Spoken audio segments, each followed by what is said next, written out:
Okay, so we're going to be talking about eyes here, and there's a lot to go over with them, but we're just going to be talking about the main forms and the basics and everything here. So we have the form of the eyeball, which is, of course, round, and it's a sphere, right? And this is like the white part of the eye that I'm drawing right now. Then we have the colored part of the eye, which is the iris. Okay, and that fits onto this.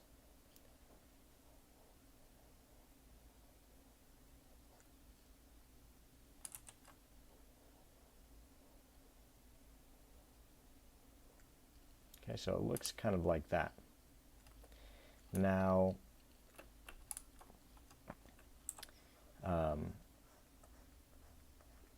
within the iris, we have the pupil, right? And the pupil is the little black spot in the eye. So we're just cleaning up these lines a little bit. And the pupil sits in the iris, but it sits back in the iris. So in other words, we wouldn't, if we're looking at the iris in 3/4, we wouldn't put the pupil right in the middle, right? Because if we're looking at this eye straight on, we would.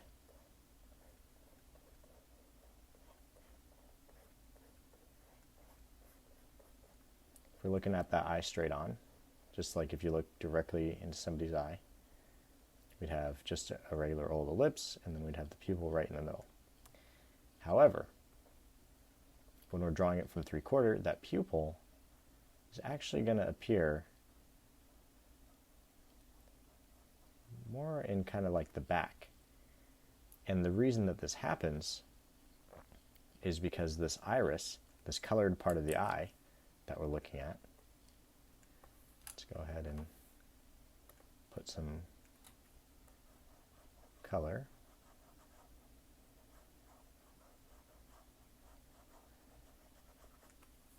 This iris that we're looking at and the pupil,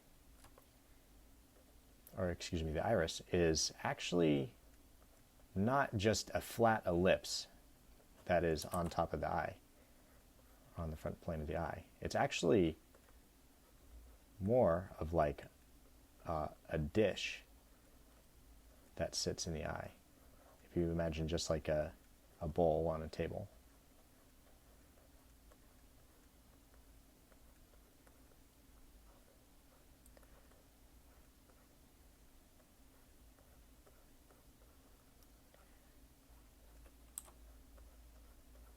So if we're looking at a bowl, we've got the base of the bowl right here, resting on the table or whatever, and then we've got the top of the bowl where you're going to put all your soup in or whatever. And so if we have a pupil down in the middle of that, you can maybe visualize the pupil as like, I don't know, like a black bean or something like that. If we dropped a black bean into this bowl, it would fall down to the very bottom, right? And if we were going to look at that from the side, we want to make sure that that pupil is in perspective in the bottom of that bowl. Now, when we're looking at the iris, it doesn't go down into this conical shape. It's a bit more like this if we're looking at it in profile with the pupil right in the middle, like that. And so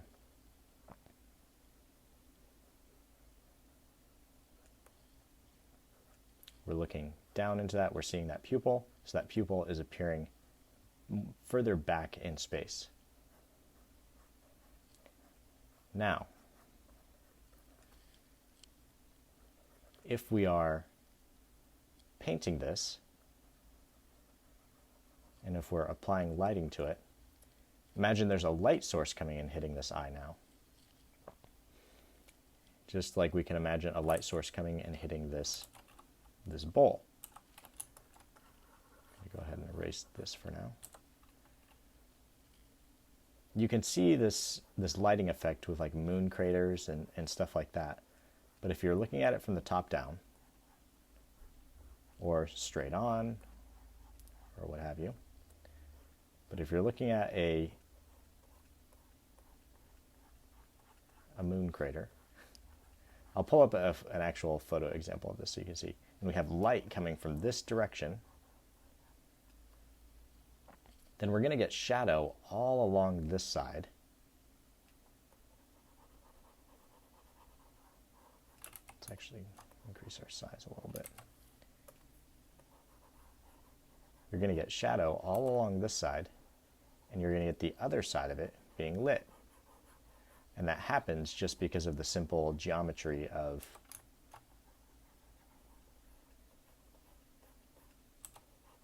this form and the shape.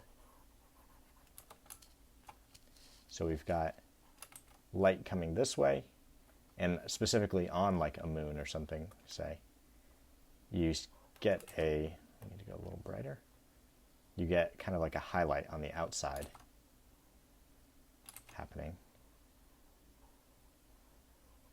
And then on the inside, this is all lit up, right? Because the light is being blocked off on this ridge, creating a shadow, casting a shadow, and then the other side is being illuminated. Now, this is the same thing that we have happening with an eyeball.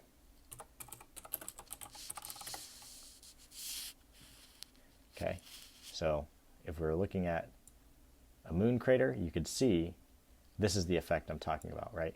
Light is coming and hitting, or light is shining from this direction. It's hitting this ridge, casting a shadow into the form, and then lighting up the other side of the form. Same kind of effect that's happening with the eye. And so let's demonstrate that right now. So we can do that with, we'll just do it in this iris part for right now. And then we'll get into adding the lids and other things on afterwards. So let's say our light source is coming from, actually, you know what? Before we do that, we're also just going to apply this local color to this eye up here. And we will do both of them at the same time. So I'm going to imagine I've got my light source coming from this direction. Okay, so on this top view, let's just go ahead and move this. Oops.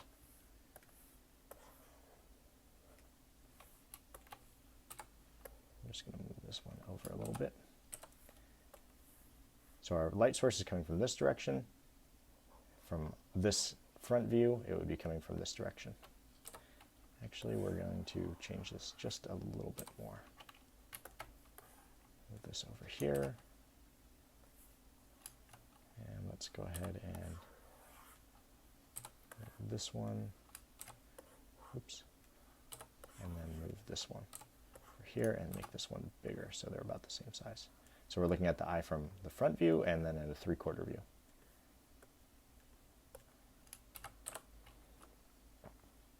Okay, and we're also going to just clean this up a little bit. Okay, so our light source on the 3/4 view is coming from this way, and then on this view, this front view, it's coming from this way. Okay. So, if we're going to put some shadow in this, we're going to go for a darker green value. Light's coming from this way, so we're going to get shadow on the opposite side. I'll start with the front view. We're going to get shadow on the opposite side.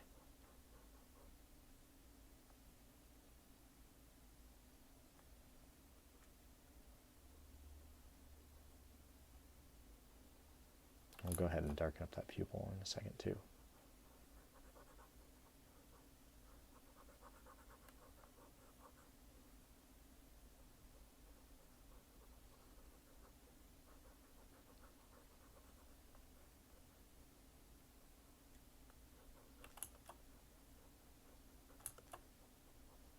Okay, and you already can see, if you look at that, how it starts to become very eye-like, just through that one lighting effect, right? We've applied a light and a dark to the form. Now you can go and soften some edges. We can maybe put a little bit, a lot of times you'll see this on eyes, a little bit of a darker value on the opposing side as well. Okay, and then we can actually gradiate that value a little bit if we want to.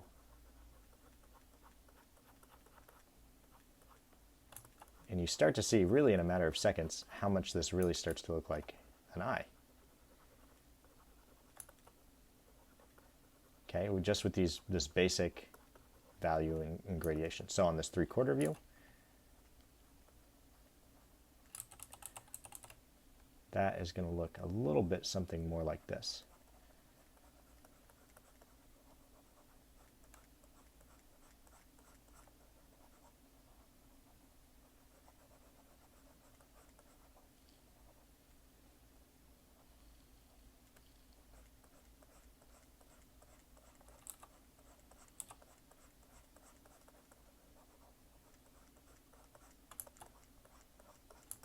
Okay.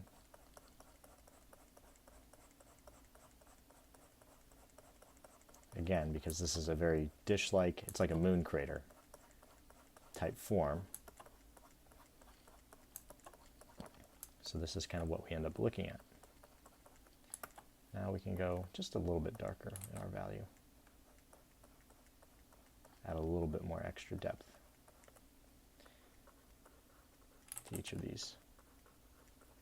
Now, a lot of times in the eye, you'll also see like these are like little details and stuff. This is actually part of the iris, the pupil is actually a hole in the eye. If you look at a really close-up image of a pupil, you'll see that. Let's see if I can pull it up.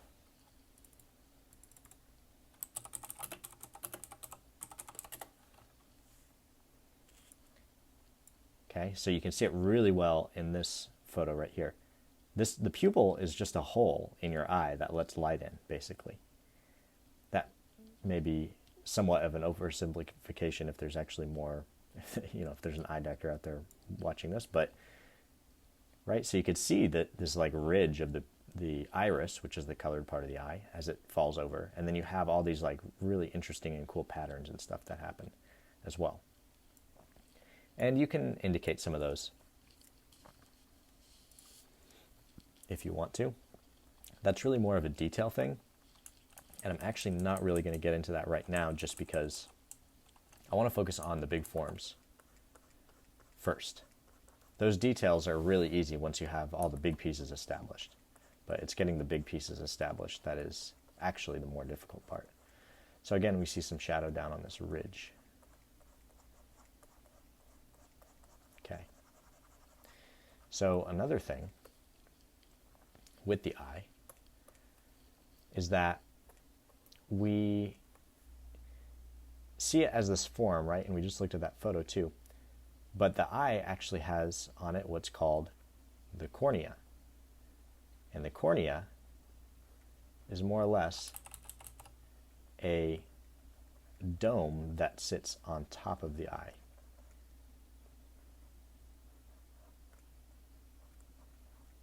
From the front view, obviously that's just going to look like a circle.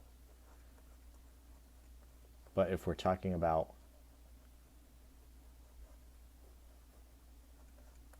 from the 3/4 view, the cornea is this dome that sits on top of it. Let's see if I can, this is our center point.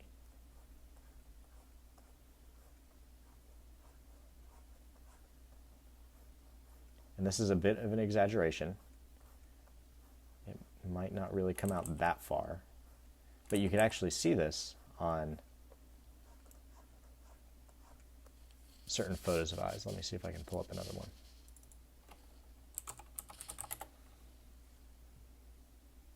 Here's a good example. This one right here.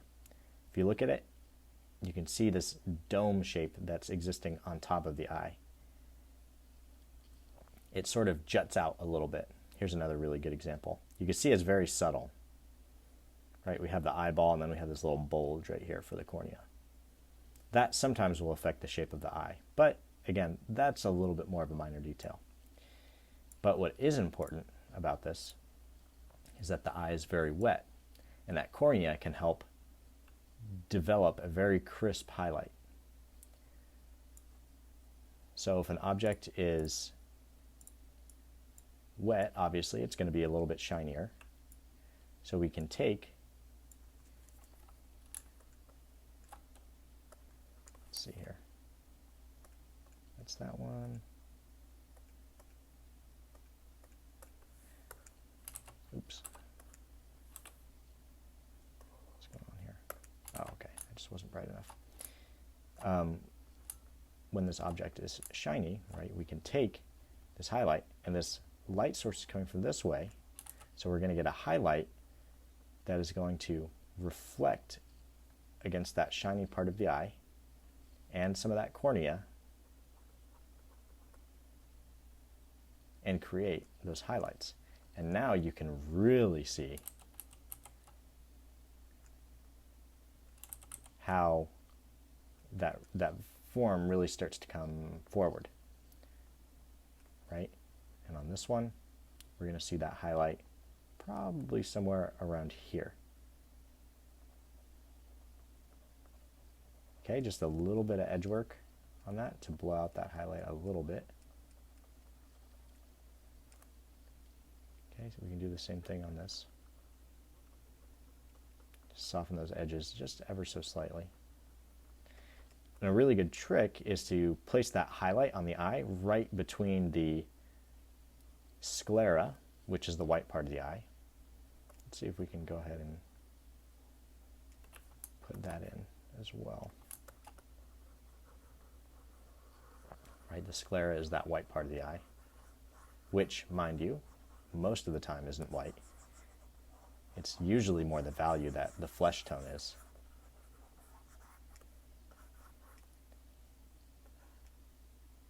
Which ones are highlights? Here we go. So if you put that highlight right on the point of the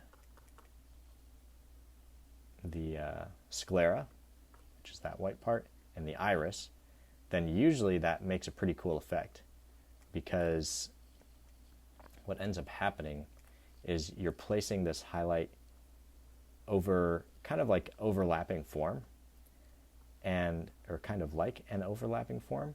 So you're really seeing that idea of like the cornea as, you know, covering this iris, and that just really helps it pop and look really cool. Sometimes you may get little speculars down on the other side and stuff too. But the real magic of this is that, let's go ahead and make that pupil a little darker as well. Go to, oops, this one. The real magic of this is that you are getting more or less the brightest part of the eye, the highlight, in contrast with a very dark part of the eye, which is the shadow of the iris. That usually makes a really appealing image when you get those overlapping, which is why highlights in the eye are really fun to look at and really fun to do, is because you get this kind of really contrasty effect right in usually your center of interest, or where you want that to be. Now, a few other things. I'm going to go ahead and flatten this down. So now this is just, oops, actually, you know what? I don't want to do all the way down to the gray, just these ones. Okay. So now we've got, okay. So, what was I saying there? So one thing that you want to keep in mind when you're drawing this stuff and painting it is that it looks really good usually if you can keep the iris a little bit softer in terms of edge. We usually don't want the iris to be really, really hard and crisp. Maybe as it approaches the highlight, that makes sense. But you can see every little subsequent step that I'm doing to this is making it look cooler and more three-dimensional. So a little bit of softness around the iris and the sclera, where those two meet together, really helps usually. And it might take me a second to find some examples, but I'll look up online and see if I can find some examples of painters that have done this, where they really soften that transition right there. Not everybody does, but it usually just makes things look better. So let's go over here as well. Try to be gentle with it. There's a really important stage in drawing and painting that a lot of people skip out on, and that's called the breakdown phase. And people usually skip out on it is because they don't want to ruin all their hard work that they've done. The breakdown phase is where you go and start to blur and mess up your edges and break down the forms and stuff before you build it back up again. And people usually don't do a great job at the breakdown phase, like I mentioned, because they're just afraid that they're going to lose their work. But the reality is that you can do it again pretty easily and just tighten up your edges. And you're probably never going to get certain edges if you don't really do a breakdown phase, a good breakdown phase. Okay, so we can also soften that pupil. The pupil doesn't need to be really hard.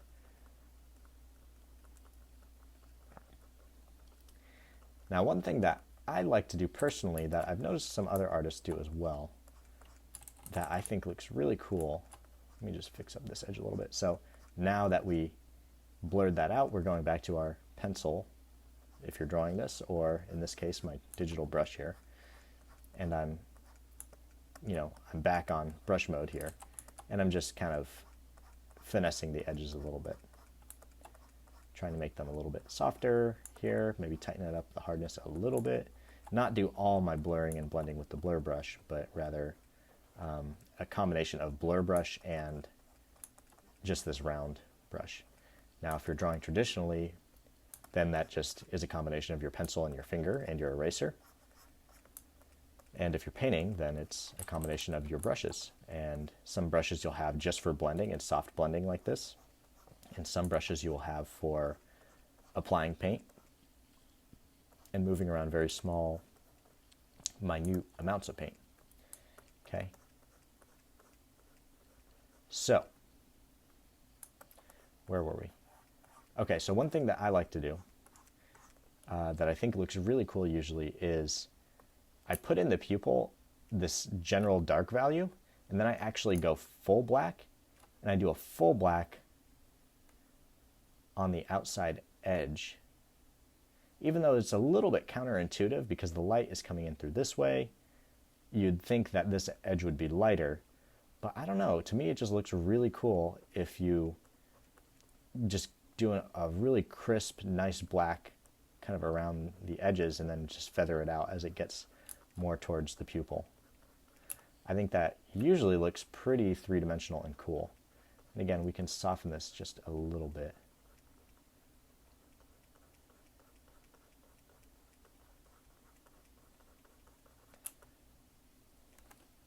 There's something about that, and soften it, and then maybe go in and crisp up just one part of it.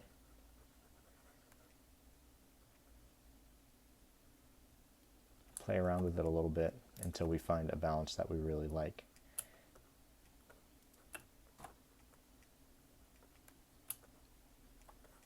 I find that this just adds another layer of depth to it that I think is kind of cool. So if we go over on this one, we can do a similar kind of thing.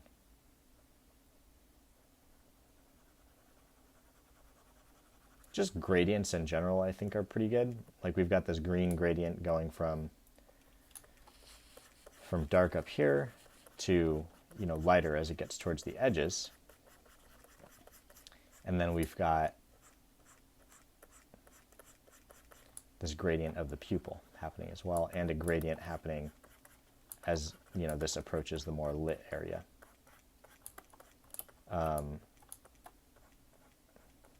Just gradients and hue shift. When you're painting, hue shifts. When you're just drawing, just gradients are a really great way to enhance your drawing quite a bit. because every form is going to have a certain level of fall off, and by that I mean light fall off, right? Like if you have a cylinder,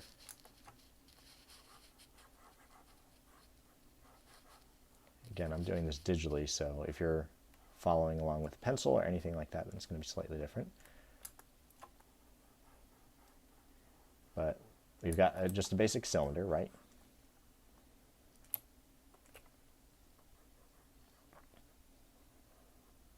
I just painted this one in quickly. If you have light coming in and hitting this cylinder, then what ends up happening is you just automatically kind of get some gradients on it. Not always, and you'll see people break this rule, but what I'm going to do is just switch to a multiply layer real quick, which is just a technical digital thing. If we, again, have light coming in from the same angle, like this way, and we have one side that ends up being lit and one side that ends up in shadow,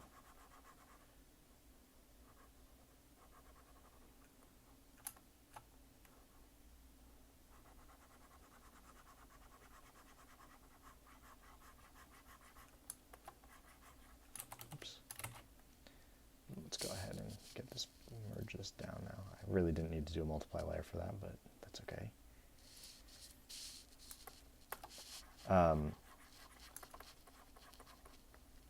I think that's just my mind was saying, hey, you're doing shadows, make it a multiply layer.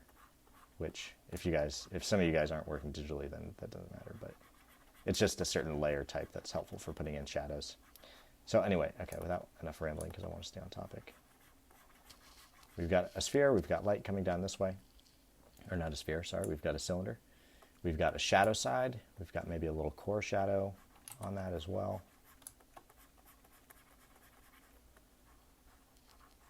Within that core shadow, or within that shadow area, we're going to have a gradient from usually darker at the top to lighter at the bottom. And then even in the lit side, we're also going to have a gradient from darker on the bottom to lighter at the top. And this is what I mean when I say fall off. I'm talking about this idea of having a value gradient of some kind happening. Why is my blur not working? There we go. It's pretty subtle, right? But it adds a lot to your image. You can notice how the values are more contrast at the top between here and here, and less contrast between here and here, right?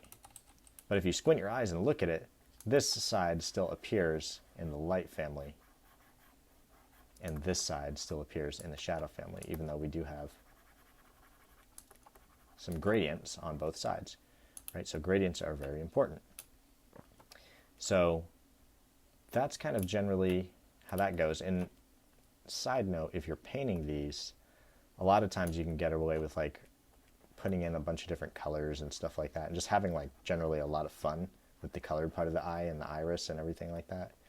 It's quite fun to do. You could do some, blue in there as well. Yeah, I mean, you saw the photo from earlier. There were so many different colors just like happening, and some eyes are just so cool looking. So I would suggest experimenting a little bit with some of that stuff and playing around with it. That's one concept of eyes that we need to understand. Like this idea that the iris isn't really in the middle, it actually sits a little bit further back. And, this idea of fall off and rendering and value and things like that, the highlight hitting the dark side as well. This shadowed side, the pupil having maybe a little bit darker value and a kind of a gradation happening can usually look pretty cool. And that's just a thing that I like to do. Play around with some of these ideas for yourself too and see what you think. So that's that. Another concept we need to understand about eyes is this idea of the eyelids. And a lot of this maybe seems like kind of heavy technical information, but trust me, this is the essentials, I would say, of doing eyes and really what you need to know. Because as you start to put some of these into practice, you'll discover that these tips will be really helpful. Another one you don't want to forget, keep that iris a little bit on the softer side. Maybe pick a couple of areas to crisp it up.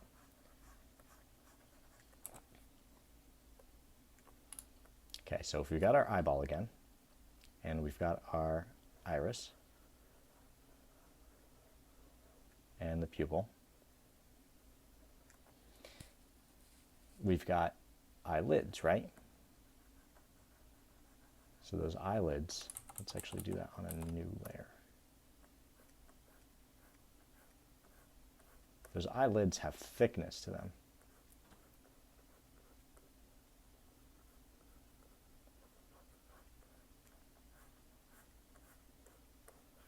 So we're looking slightly down on this eye.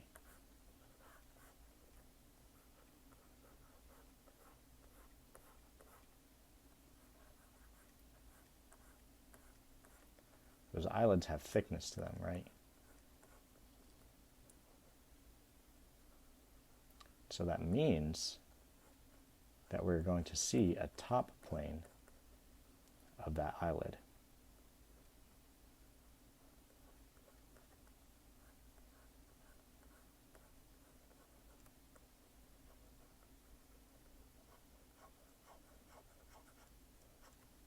Right? So this is our top eyelid, this is our bottom eyelid. And if we're looking down upon that bottom eyelid, what we're really looking at right here is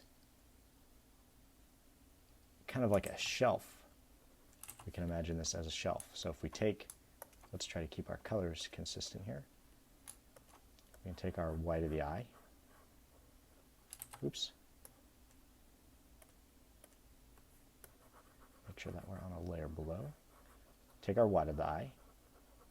Take our green color for the iris.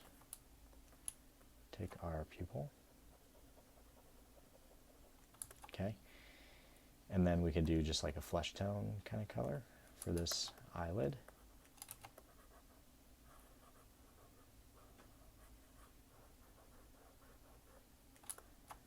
This is looking down on somebody's eye.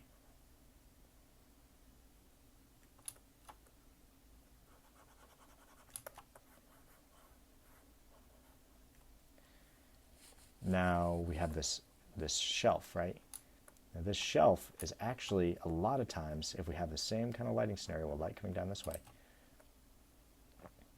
that shelf is going to be catching a bit of light on that eyelid. It's maybe a little bright. You don't need to be that bright.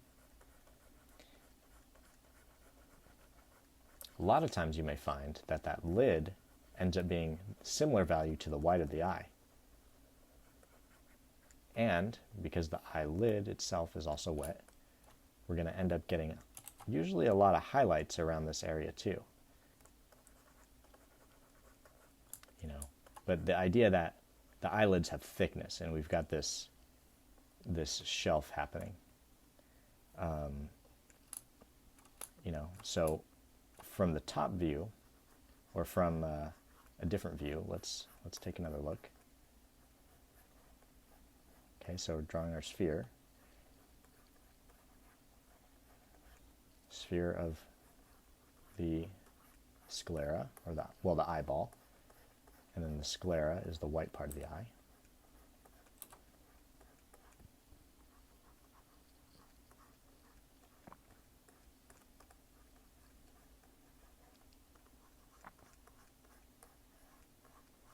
So we're going to just build it a little piece by piece here.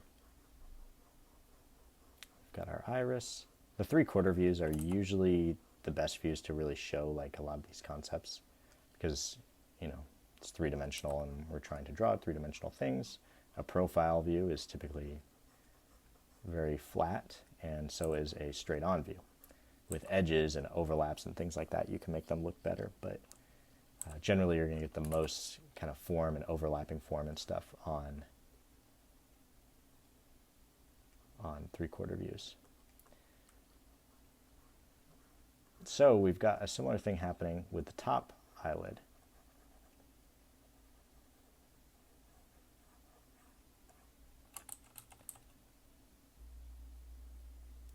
Where we've got that thickness of the bottom eyelid happening.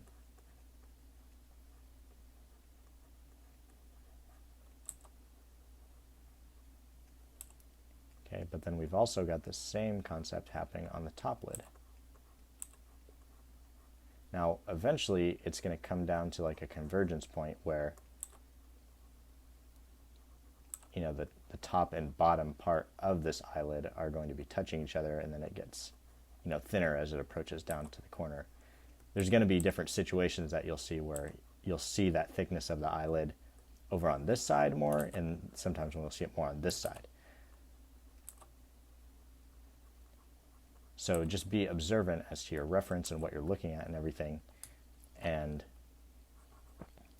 you know that you'll start to see that if you really start to look for it. Let's go ahead and erase this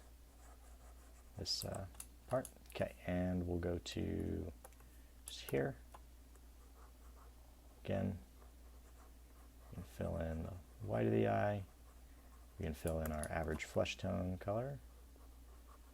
And again, the colors here I'm doing are more for description of the actual forms than they are like, you know, trying to paint or do finessed work of any kind. We'll get to that in some more class stuff, or maybe in some other videos. But this really is about the structure that I'm after. So this bottom one, a lot of times, is going to be catching light, right? Because it's facing up. A lot of times we have our light sources when we're painting and drawing. We have our light sources coming from the top down. Because it comes from the top down and hits that eye, we're going to see that bottom plane illuminated. And we're going to see the top plane usually darker and in shadow. Because, again, if light is coming down this way, light's not going to be able to get up into this cavity, or not cavity, onto this plane of the eye, of the eyelid, because, again, it's in shadow. It's not facing, that plane is not facing the light. That's kind of a very fundamental aspect of just the light and form. These planes are facing the light, right? Like this plane is receiving the most light because it's most directly facing the light source. And when I say plane, I'm talking about like a, you know, a side of something. If we have like a, you know, like a plane of a box or something like that. Same thing, right? These are, we a lot of times in painting and drawing, we talk about planes. If you're familiar with John Assaro's Assaro head, the planes of the head, it's like this head that's cut up and sculpted into all these different little facets and everything. And this is a really great tool, by the way. You know, you can see some planes are receiving more light because they're more directly facing that light source. Other planes, such as this cheekbone here, are facing further away or away from that light source, so they're receiving less light and therefore darker. Underneath the chin is receiving no light, only bounce light from, as light maybe hits this plane and then bounces back up into there, we see some stuff called reflected light, which we'll get into probably another time. Right? So, but for example here, say on this eye, we had the light source coming from the bottom. Let's draw a better arrow than that. Okay, our light source is now underlit. Well, in that case, guess what? This becomes reversed.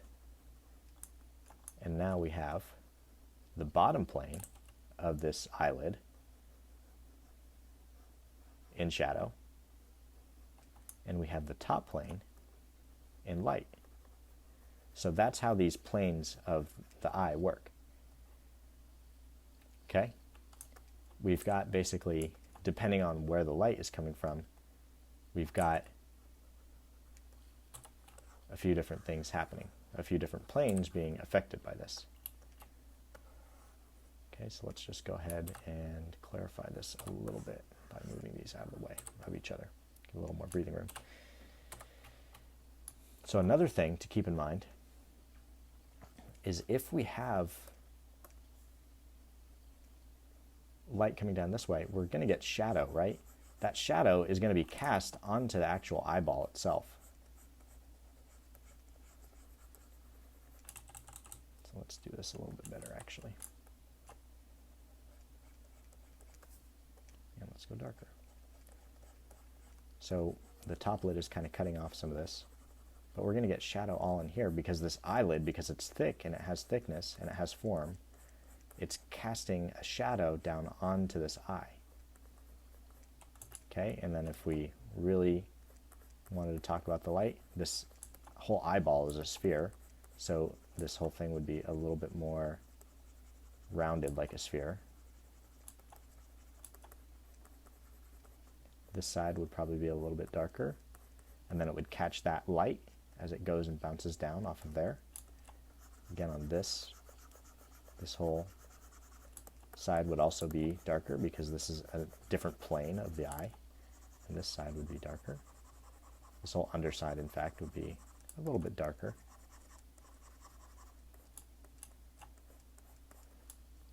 Okay, and then we have the more chromatic shadow of that actual iris happening as well. Let's go a little bit darker here. So a lot of times this iris and this eye, there's a lot of shadow on the eye in many circumstances because the light comes down here, the light casts a shadow onto the eyeball being cast from the upper eyelid down onto here. Then we have the highlight happening, you know, on this lid. We've got a highlight happening over on this side, maybe a couple of them. And, you know, that's the general idea of what we're looking at. On top of that, we've got some eyelashes and stuff, which we'll talk about right now. For right now, I'm just going to get rid of that little form description. So if we're talking about eyelashes now, generally you're not really going to want to be drawing individual eyelashes almost ever. Again, we'll just do this a little bit quicker this time.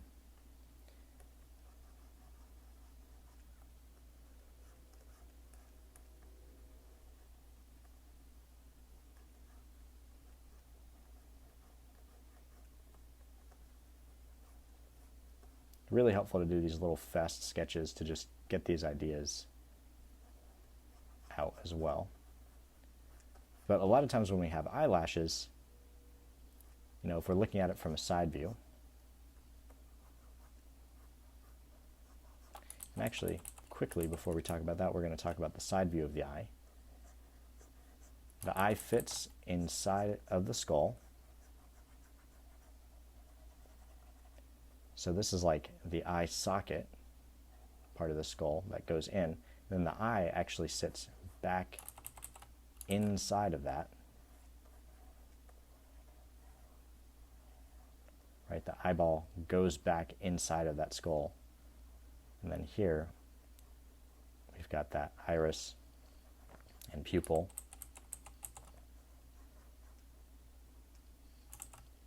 Kind of idea. And again, the pupil, from this angle, we're barely not even going to see, really.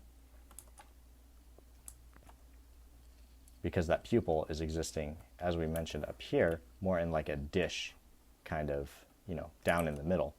If we're looking at a bowl from the side, we're not going to see the bottom of the bowl, right? We're going to see the side of the bowl.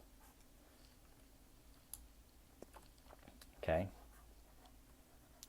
And then off of your skull, right, you've got your nasal bone and stuff. It comes out this way. And we'll draw some skulls in a second just to tie everything together, sort of, because the skull is really one of the biggest factors in drawing the eye. But we just we started with some of the iris and stuff like that, lids, going into lashes, and then we'll talk about the skull afterwards, and that'll be sort of the last thing that we're going to talk about. Right, so that's like if we're looking at it from profile, and then we've got our lids coming this way, and we can kind of cheat our lid a little bit in profile sometimes to go and then wrap around that form, and we could cheat this little dark space in here. Usually that looks pretty good. Okay, we've got our eyelid coming down this way, and then we've got, our nose actually coming down here off of the nasal bone as well.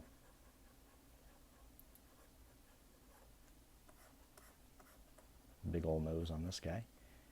Okay, so if we've got lashes, and we'll also do a quick front view as well to talk about these three scenarios and how we'd handle it in like a 3/4, a profile, and a front view.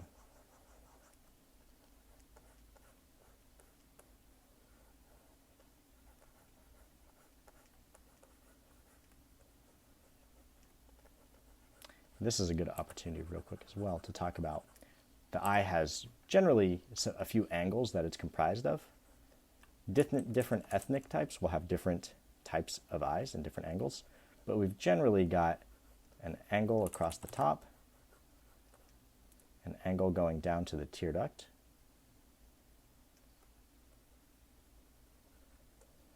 we've got an angle coming down the side, we've got an angle for the side part of the lid, and then we've got, going back up to the top.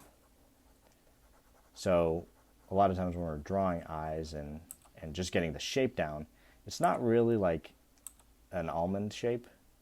You hear people say that a lot sometimes, or a teardrop. It's not really like that at all. It's more constructed off of like these straight angles. And the more you can draw your eyes with these straight angles and then start to finesse them and get some more of these curves and stuff in there, the better. Okay, and so we've got some thickness of the eye. Maybe we're seeing the inside of it. We've got the bottom lid happening as well.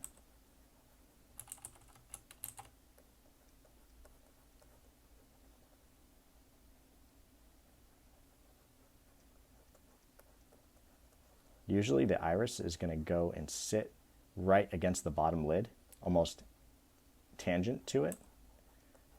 Sometimes you may find that the bottom lid actually becomes flattened out slightly because the very bottom part of the iris actually extends below the bottom lid. But almost always on the top lid, it's going to cut off the top part of it. If you ever see an iris that is not cut out on either side, that usually promotes some kind of emotion like fear or excitement or something, A big wide open eye is going to be very, it's going to provoke that emotion.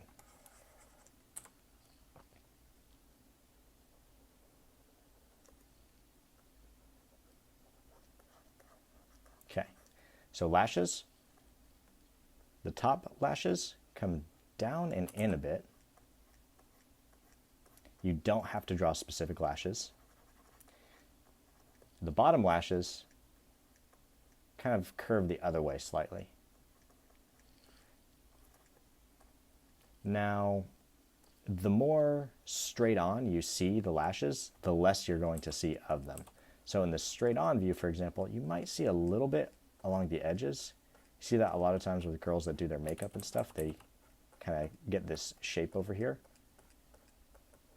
You might see a little bit on this side, maybe just a little indication of them coming at you.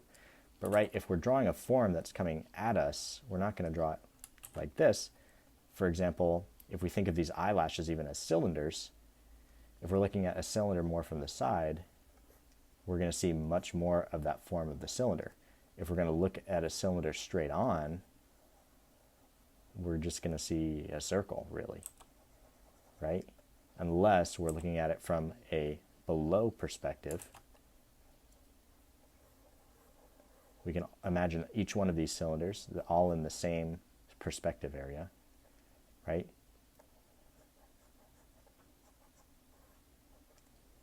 And then if we're looking at a cylinder above, it's going to be maybe a little bit more like this. This is all like 1 point perspective, right? Which is very helpful to know. 1 point, 2 point, 3 point perspective.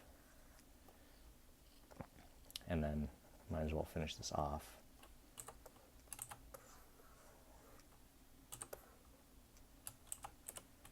If we're looking at a cylinder, you know, from a slight side angle here as well. So the idea being, with all these lashes, the more straight on you're looking at them, the more flat they become. So we have some lashes coming off the side, we've got some here, and maybe we could do just like a few little indications of, you know, we're kind of looking at these ones in this territory down here.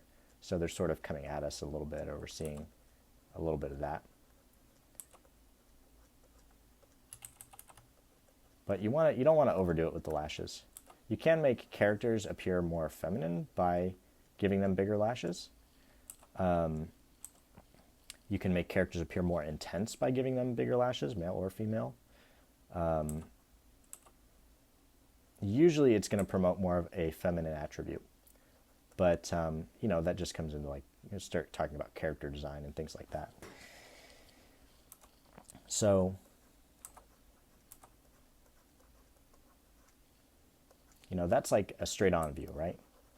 Again, when we're looking at it from the side, we're almost looking at that completely in a profile. If we're looking at a cylinder in a complete profile, then we'd just see basically a rectangle, if it was a true profile. Now, here in this we can see, right? But then we've got these ones on the side coming more towards us, right? Because this eye is curving towards us, we're seeing less lashes in this part. Over on this eye, like the 3/4, again, that's kind of where you see the gold, that's the golden zone for three-dimensional stuff and looking really cool usually. So you can start to play around with that a little bit, get some of those lashes in there, and it starts to look pretty cool and much more like an eye than this one does. This looks like, I don't know what you call it, it's very minimalist. It's like the dude shaved all his eyelashes and he's completely hairless or something. Right? So it looks a little strange.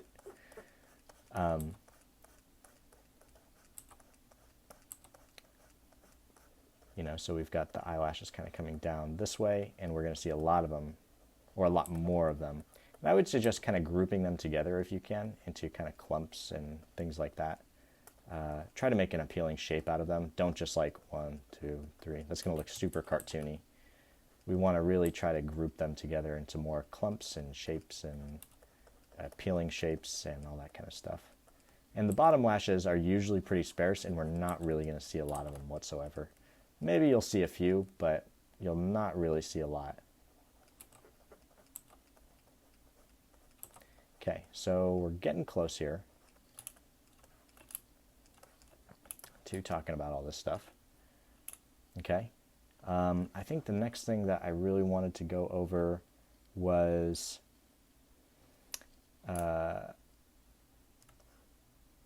we can talk about the skull at this point. The skull is where all this information exists, right? A lot of times, especially with some instructors at Watts Atelier, you're going to see in their drawings their placement and design for the skull socket shape on a head. So let's quickly go back to like Andrew Loomis and just do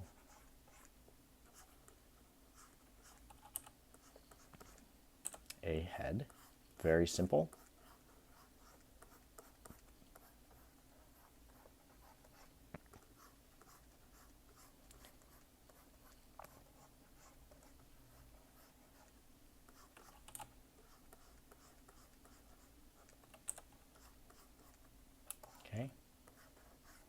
a sphere.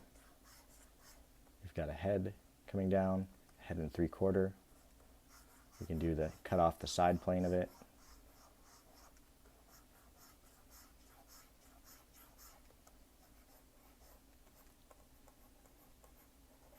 It's actually probably a little bit long. Let's move it up.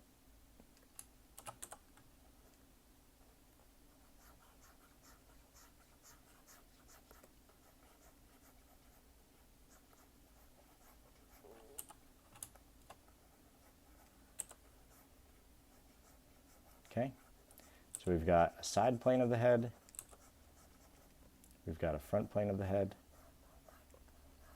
we've got a center line now, we've got a center line going across the brow as well,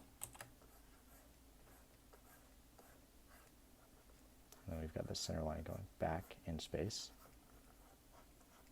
So these little headlands are going to be really important to practice as well. Get into that another time or in the classroom.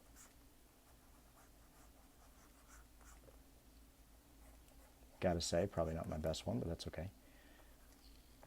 So we've got our basic head shape happening here, right? A lot of times you're going to see people drawing an eye socket shape. You see Loomis do this a lot as well, where they come up for the brow ridge, they go over, they cut in on this side, they go over here, and they make this kind of shape. On the other side, it's the same thing, only again, perspective is affecting this because we're looking at this head downward and then 3/4.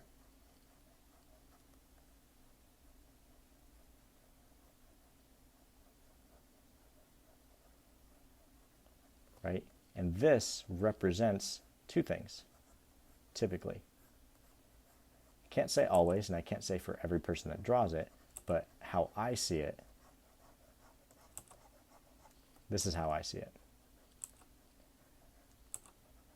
And for instance, or for clarity, we're just going to put a little simple shape in for the nose here.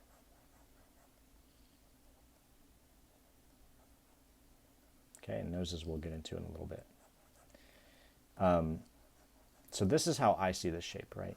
This represents the eye socket for the most part and the eyeball and some of the lids.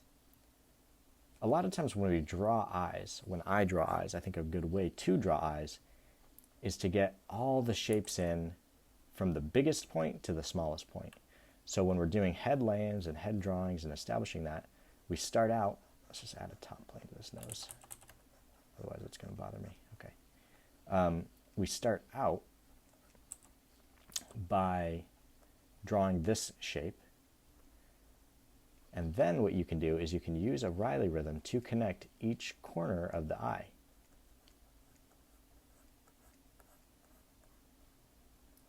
Now, as you start to become a more advanced drafts person, or drawer, whatever you want to say, you can start to cut out these steps and not do these. For the first probably 2 years that I was drawing, I almost always put these rhythms in to find placement. And eventually, I started to know them so well that I didn't really need to put them in to find my placement. Okay, so we can start with a connection point like that. Off of that connection point, we can cruise over to the tear duct and then kind of square that off with just some big angles.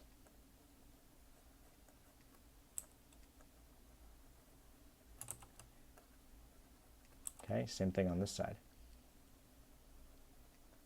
Just some big angles, start to square things off a little bit. And then here, what we're doing is we're starting to really define that eyeball-eyelid combo. This right here, at this stage in the drawing, this is the eyeball and the eyelid, both the lids and the lashes and everything. Right? And I've just started to separate and split that out into multiple angles. Our tear duct usually appears right in line with the nose. So if we go down for the nose, we go across for the width of the nose, we find how wide the nose is, and then we go back up. We find that tear duct. So that's a good rule of thumb for your placement of the eye. Another good rule of thumb is if we're drawing the eyes from a straight on pose, what we're going to have as far as width, you know, you might say, how wide are the eyes? Are they this wide? Are they this wide? Are they this wide? How far is a person's eyes? Well, the eyes are usually one eye width apart from each other, right? So we have 3 eyes in a row, and we just take the middle one out. That's usually how wide the eyes are from each other. Now, everybody has differences and variations in their, you know, in their, in their character types. So that's something to keep in mind. You know, some people might have slightly wider. Some people might not really fall into this, you know, find the tear duct like that. Sometimes they might be more on, you know, this far away or this far away. Whatever it is, it's probably going to be a very small distance, because it doesn't take much to fall outside of the norm. So we've got our side plane of the nose.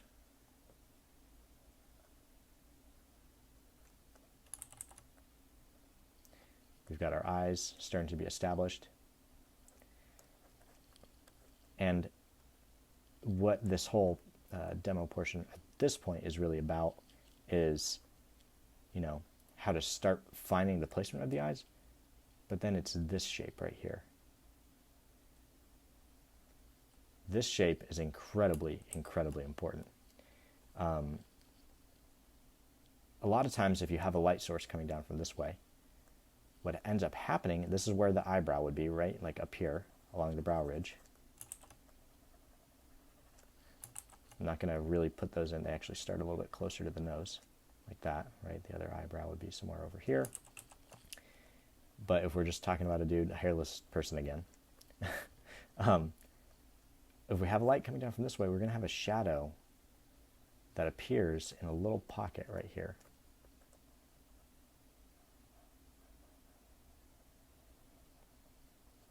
And we're going to have that same shadow appearing on this side.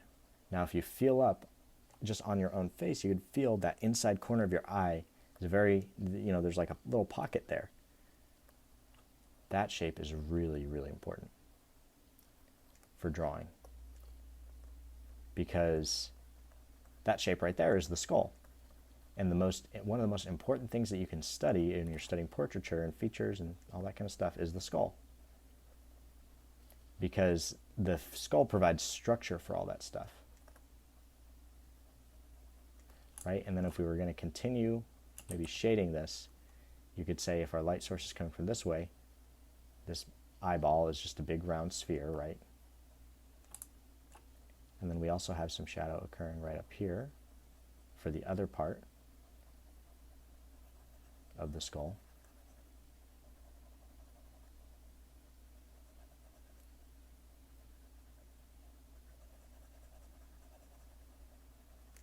But the big thing is this shape. So important. Okay, so what you really should do if you're just getting started with some of this stuff is spend a lot of time drawing skulls and some of the overlaps and things that occur there. And, you know, just practice drawing this shape on stuff. This little shadow shape right here. Just practice this in your sketchbook hundreds and hundreds of times. It's just, you don't have to spend a long time on these drawings, just, you know, 5 or 10 minutes even. I can do them really quick just because I've been doing it for a while. But if we're looking at a head more from like a under view, in this example,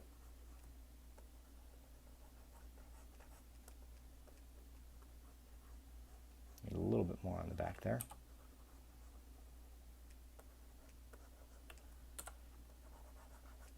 Okay.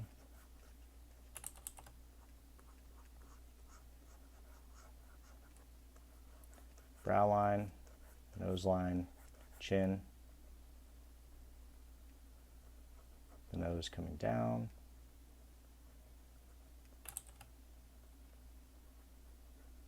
and then going back up, And then here is that eye socket again. And we have that shadow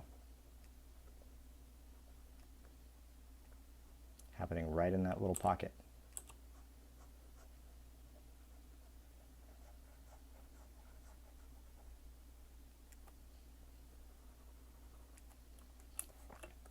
Let's do another one real quick.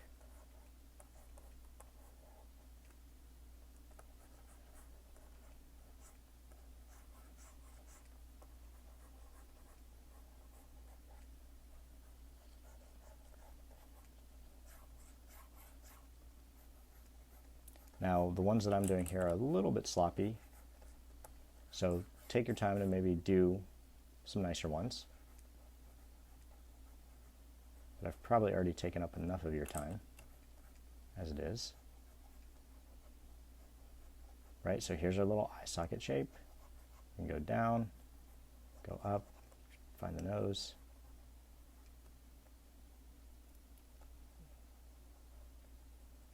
Then again, we get this kind of like triangle-like shape right for the underside part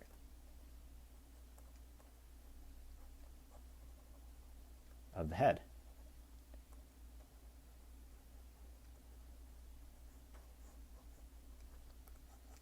And you see just how effective that is for just getting the idea of like what the head is, you know, or what positioning and angle and everything like that is happening with the head. Neck coming down this way, and then the eyes start to, you know, you could start to build the eyes off of that. Again, some of these examples that I'm giving here are more like drawing from imagination and everything, but same stuff applies to the, you know, if you're drawing from reference, which you should be doing a lot.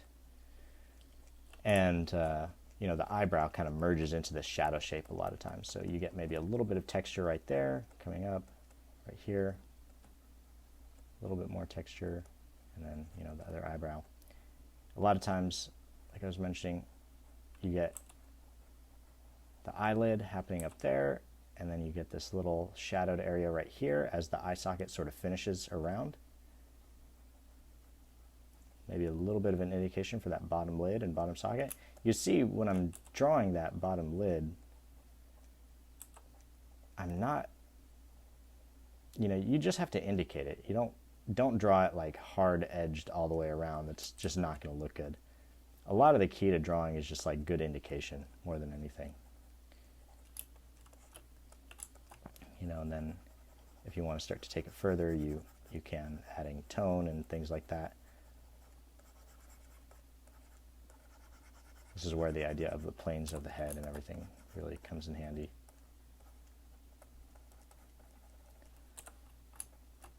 And then, you know, you start to learn all the little features, and then just do little head doodles and stuff like this in your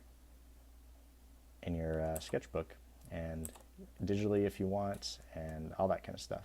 And that helps you really practice some of those features, in my opinion.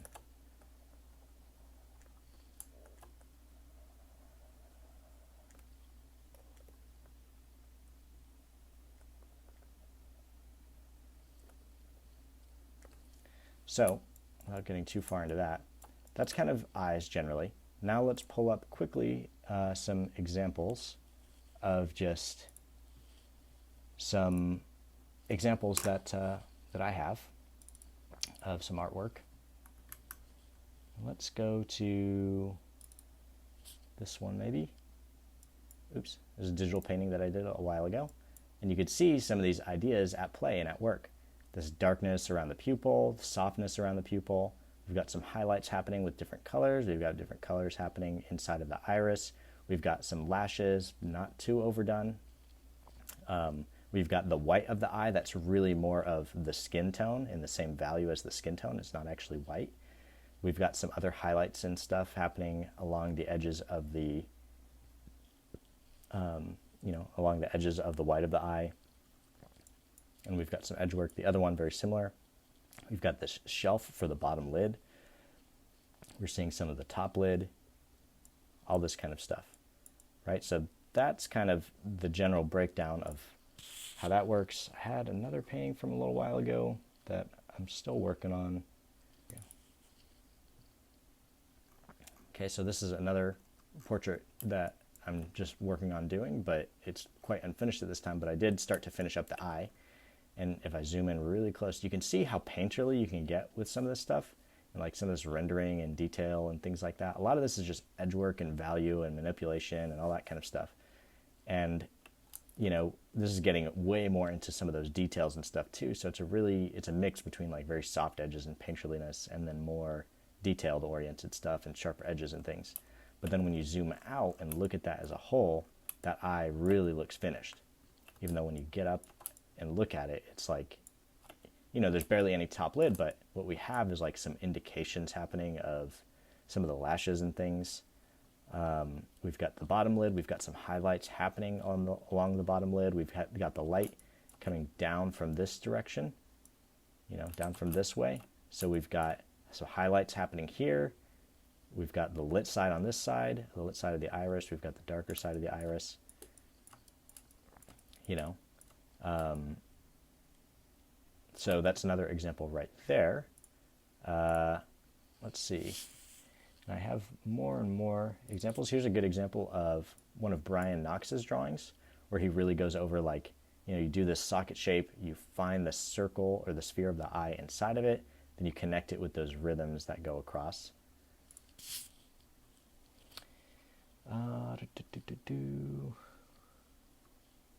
Let's see here. I think, you know, some like cast drawings. This is like a quick cast drawing from a while ago that I did at the school, but same basic idea is happening here where we've got the whole socket shaded in, starting to be shaded in. We've got a little bit of the top lid visible. We've got the underside of the top lid, right, that's not catching any light. We've got what would be the white of the eye, and then we've got this, you know, little light plane that's catching a little bit of light of the bottom lid. I wonder how well we can see maybe in this photo. This is a great photo. A little blurry. I'm not sure which movie this is from, but it's Natalie Portman. You know, we've got some of these eyelashes that we're looking up at so we can see them a little bit more. We've got a highlight happening. We see some of the bottom lid. This gets to be pretty blurry, so we're not really seeing a lot of that there. So that's maybe not the best image to show. And I wish I had maybe some other images to show. But I think for the most part, that really starts to get the idea across of, you know, what we're looking at when it comes to eyes and the general structure of the eye, placement, all that kind of stuff. For stuff that's maybe more stylized, if we're looking at this, when I'm doing this eye, for example, there's like nothing there. It's just a little shape, a little indication of maybe the white of the eye, and it's just mostly like some lines and sketchy stuff. But when you zoom out, it looks full, more or less. We've got some lashes coming off the side and maybe a little bit of the eyelid happening off the side.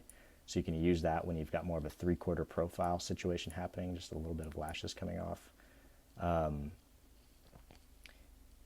You know, there's not really a lot going on here, but all of this is reinforced by that skull structure that I was talking about earlier.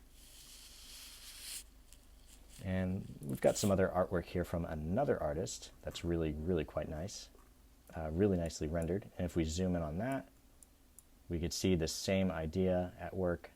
Top lid, right? Then we've got actually some glow happening and sort of illuminating the bottom part of the top lid. We've got some of these lashes coming off. We have the eye, this bottom part of the eyelid as it wraps around over to the tear duct. Now this situation, she's got a little bit more of like an Eastern Asian kind of eye happening, where a lot of times you'll find that the lid sort of merges into the tear duct shape. And oftentimes it's very representative of more of the Eastern Asian kind of ethnic type, whereas more of a Western ethnic type, or even African, the eyes tend to kind of sink back into the skull a little bit, and you get more pronounced eyelids usually, and less of a like smooth connection between these two. So anyway, without talking too much, I hope that kind of gives you a little bit of extra information maybe about eyes. There's a lot to cover with it and tons you could talk about. And this is by no means all of the information, but you know, it's just a little smattering of information really, and some extra information about the eye. So I hope that helps to inform you a little bit more about the things you'll be drawing and painting